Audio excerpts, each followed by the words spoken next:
On va parler de ces profs, encore une fois, qui se bougent dans notre émission.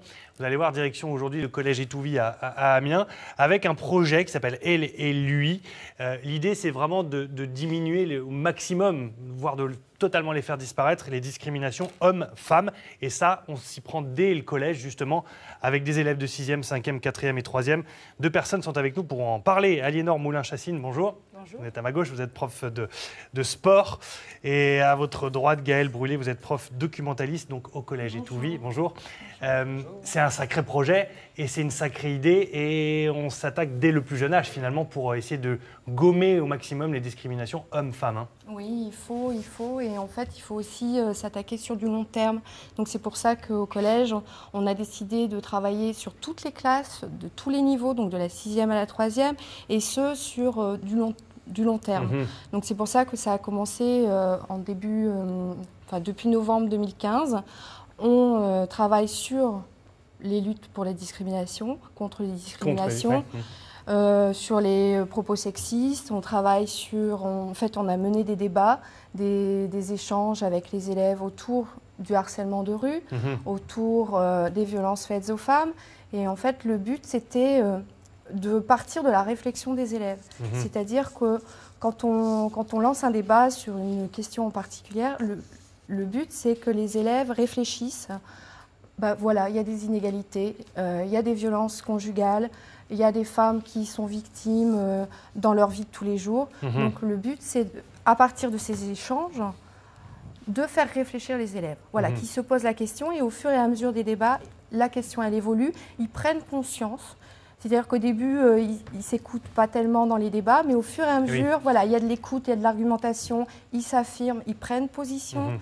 Et après, quand on mène des ateliers, par exemple, des actions sur faire des affiches, des panneaux, des campagnes de prévention pour les violences, ils s'investissent. Ils savent de quoi ils parlent parce qu'ils ont eu cette conscience-là. Il y a beaucoup de discussions, il y a beaucoup d'échanges, il y a beaucoup de débats. On va, tout au long de cette chronique, illustrer ça avec des photos que vous nous avez ramenées. Aliénor, concrètement, vous êtes prof de sport, vous mettez en place des ateliers, il y a tout un suivi vraiment pédagogique autour de ça. Ça s'inscrit presque dans le programme pédagogique, j'ai envie de dire. Mais comment vous fonctionnez au quotidien avec cet atelier et avec cette idée de lutte contre les discriminations ?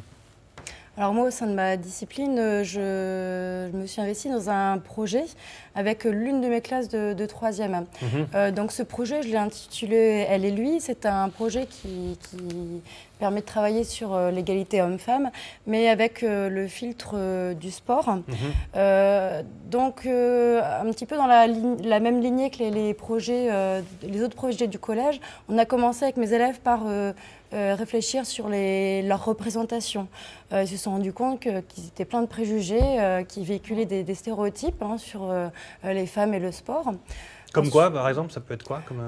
Les hommes sont plus forts en sport, les hommes sont plus musclés, voilà.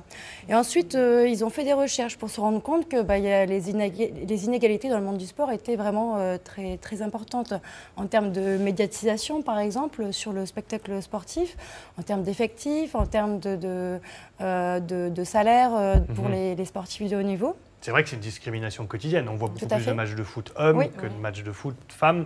L'inégalité des primes pour Roland Garros, par exemple, ou pour le tennis, sont complètement inégales. Tout à fait. C'est presque banalisé. Enfin, c'est banalisé, en fait. C'est contre ça que vous vous battez ? Oui. Tout à fait, oui. Et donc, du coup, l'idée de ce projet, c'était de permettre à mes élèves de trouver des solutions concrètes. Et donc, grâce à ce tournoi sportif qui aura lieu le 22 mai, qui est imaginé, organisé et animé par mes élèves.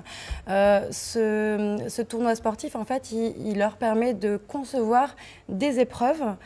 Donc on imagine ça ensemble en cours de PS, des épreuves qui permettraient aux élèves d'être sur le même pied d'égalité homme-femme, des épreuves qui leur permettraient aussi, qui permettraient aux filles de tirer leur épingle du jeu, et des épreuves qui permettraient de vivre en acte des valeurs.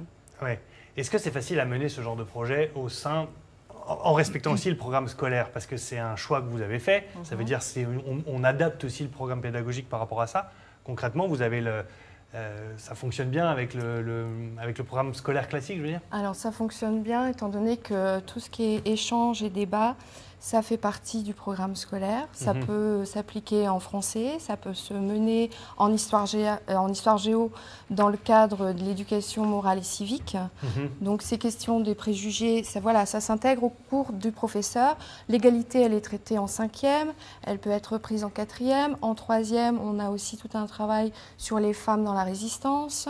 Donc voilà, nous on s'adapte au niveau des élèves, au programme scolaire, et en même temps, le mode de fonctionnement rentre, le fait de faire des échanges et des débats, ça rentre dans la pratique de la pédagogie. En fait, c'est une pratique pédagogique de partir de la réflexion des élèves pour les amener petit à petit à une prise de conscience. Et Voilà. pour terminer ce programme, on va dire globalement, vous êtes en train de rebaptiser aussi le collège. Oui, alors il y a eu toute une enquête qui a été faite sur le collège et en fait on s'est rendu compte que le collège est le seul du département à porter le nom de son quartier, enfin, du quartier dans lequel il se situe.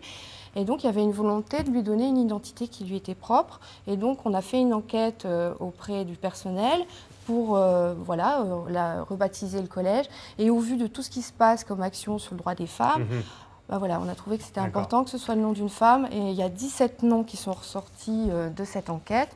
Les élèves ont pu ainsi travailler avec leurs professeurs, l'équipe de vie scolaire sur des panneaux d'exposition sur la biographie de ces femmes. Et du coup, un nom sera donné le 15 juin. Alors, ce sera mi-juin, certainement, quand on aura eu les accords officiels. Et voilà, il y a déjà eu un vote et on a déjà un nom qui l'a emporté dès le premier tour. Très bien. Merci beaucoup et bravo pour votre implication et ce projet. Toutes les informations dans le détail, on va mettre, parce qu'on a encore plein d'infos, mais on ne peut pas tout dire dans cette émission, sur le site internet de France 3, non, de hdf.france3.fr, voilà, le nouveau site de France 3. Merci beaucoup. Je profite d'être sur le plateau pour vous inviter, si vous le souhaitez, en direct le lundi 22 mai. Les élèves sont en train de vous écrire des lettres. Très bien. Il y a le rédacteur en chef dans la régie, il a le casque sur les oreilles et il a noté le message. Et puis il y a la journée du 8 mars demain où il y a beaucoup d'actions aussi à l'espace de Wally. À l'espace de Wally. Toute la journée. Merci beaucoup.